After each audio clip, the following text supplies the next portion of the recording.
started your journey quite early while you were passing out from IIT itself. This was way back in 2004, if I'm not wrong.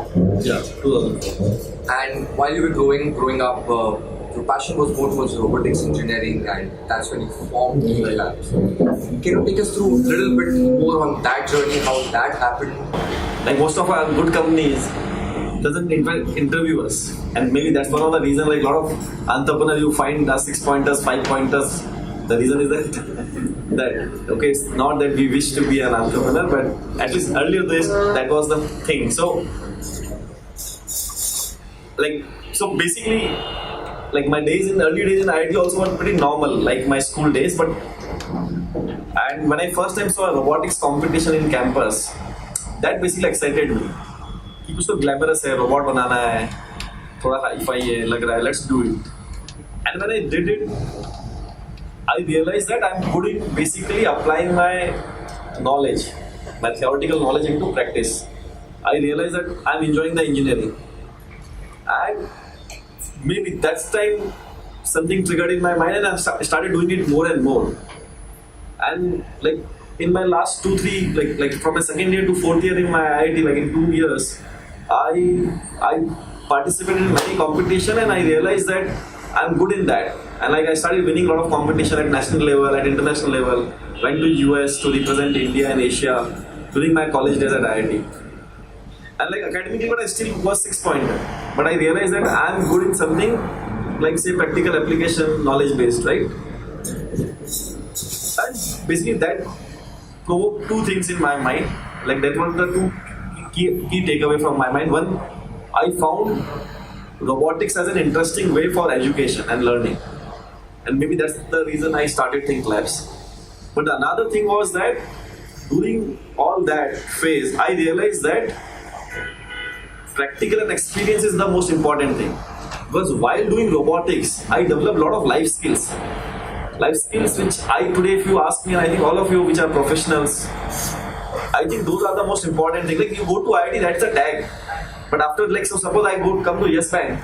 Like after coming Yes Bank, me and he will be the same. Whether he is a commerce background or I am an IIT background. Like if we are the same. But I think, so IIT helps you into entering a certain place because of the tag and all. But main thing for you to be successful in the career are the life skills. Life skills like problem solving, life skills like determination, life skills like negotiation, life skills like teamwork.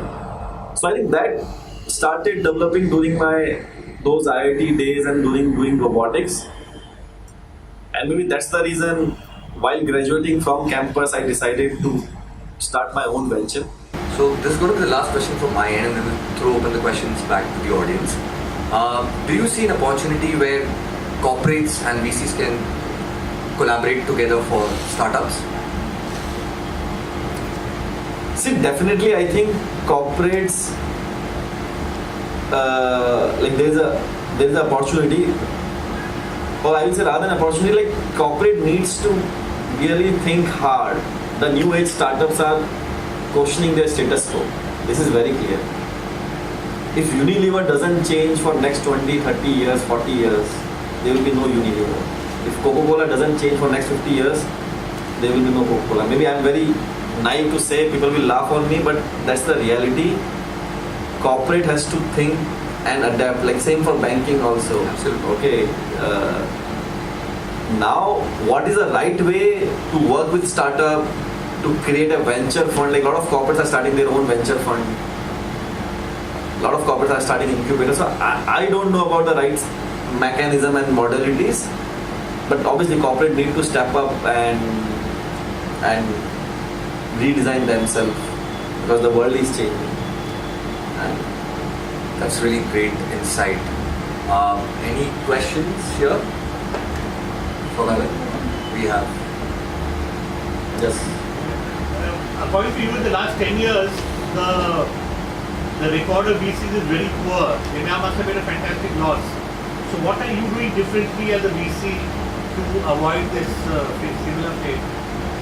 So basically, one thing which is again, so why I say that I found my second love, because not that VC as a home, but India Quotient as a home. Okay, India Quotient, the difference in India Quotient as compared to normal VC, which I think is we don't invest in, say, Uber of India or something like that. We invest in India problem. So when we invest in ShareChat, which is one of our flagship investment, in 2015 we made that investment. Like, can you imagine someone comes to you in 2015 से कि मैं Facebook बनाता हूँ या Twitter बनाता हूँ India का, तुम लोग लाफ करोगे यार कैसे हो सकता है यार.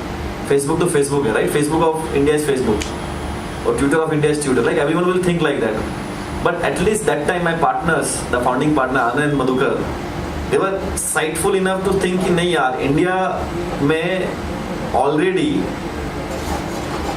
out of 300 internet users 180 are non-English speaking internet users. तो उनको Facebook चमकता ही नहीं है.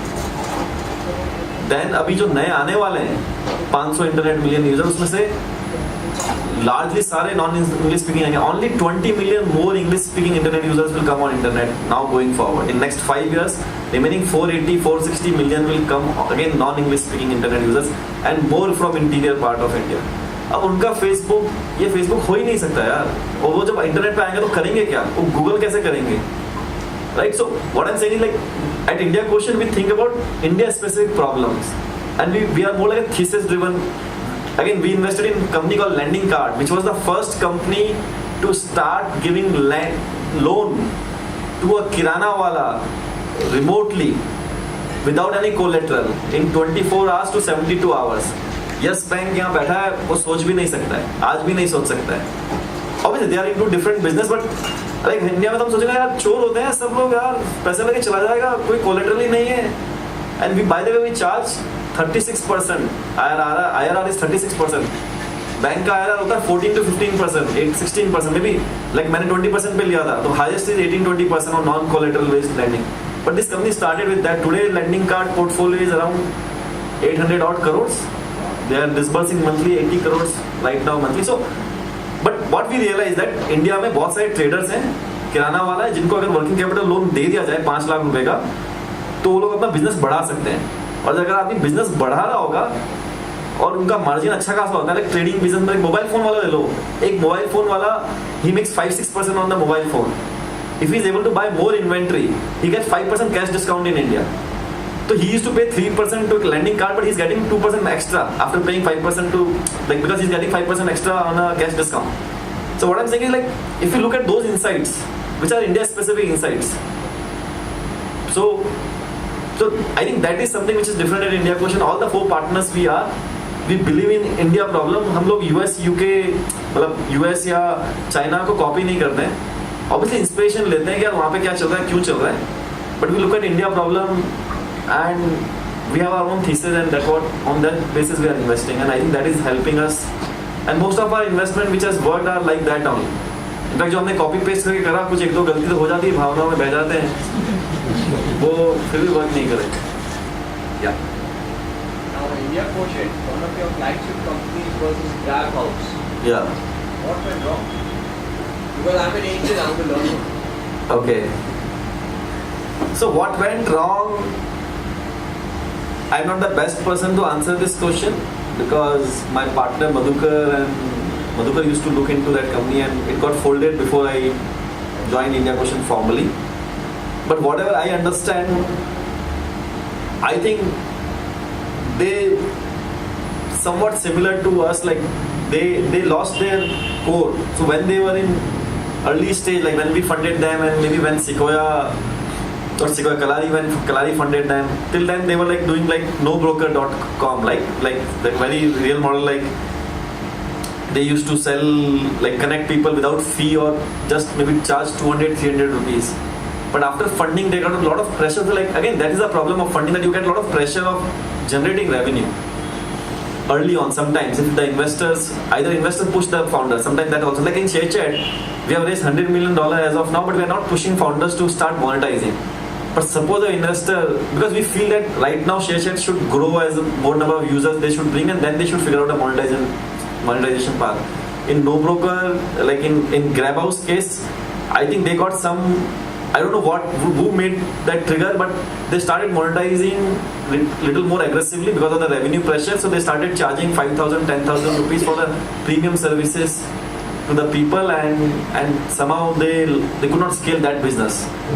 And then when Sequoia came in, they saw the similar pressure, and then finally. So I think something went in terms of their, before that, like they were pretty good in terms of what they were growing without charging. So I think they went into revenue generation little earlier than market was ready for them. But that pressure comes from you also. Yeah, so I'm saying I can be partly to that wrong decision. I don't know, but that is true. In fact, that's my biggest. If I have to say one thing to all of you here is just first thing, why you need to go to VC. मतलब ये venture capitalist के पास तो जाना ही नहीं चाहिए यार ideally. आप पहले सोच लो आपको जाना क्यों, किस तरह का धंधा बनाना है. lot of things comes with that money, lot of baggage comes. Are you very sure you want to build that type of company? Do you really want to run on that treadmill and that speed? I think a lot of entrepreneur doesn't look into those realities, and a lot of good VCs also don't ask the entrepreneur. Ideally, we should be also not putting money. So lot of times I say no to many entrepreneur that तो अच्छा धंधा बनाना है, but ऐसे बनाना तो तुम मेरे से पैसा ही मत लो, और मेरा सजेशन तो किसी से भी पैसा मत लो. अब मुझे फाउंडर को लगेगा यार या तो आदमी उल्लू बना रहा, खुद भी पैसा नहीं दे रहा, मुझे लेने के लिए मना कर रहा है, but that's the reality. You can build a business which is good business. Like how much we need money यार, couple of $500,000 इंडिया में अगर आप बना लोगे, that's a good money, right? $500,000 per year is a very good money, and you can make by any business which is around 20-25 crore rupees revenue. At least 10% तो profit बन सकता है. Absolutely. तो $500,000 बनाना तो बहुत आसान नहीं है, और खर्च कर लो आप $500,000. आपको थोड़ा ना 100 मिलियन चाहिए यार जिंदगी जीने के लिए. बट ये रियलिटी ही नहीं पता ना सब. So all the VC's advice are not good. I agree, and we can also be wrong. And like unless until we make mistake, we also know we don't learn how to be right always. So anyway, I think that was really great chat, and I think there are a lot of takeaways, and there are a lot of takeaways for everyone. So actually, cheers to that, Karan.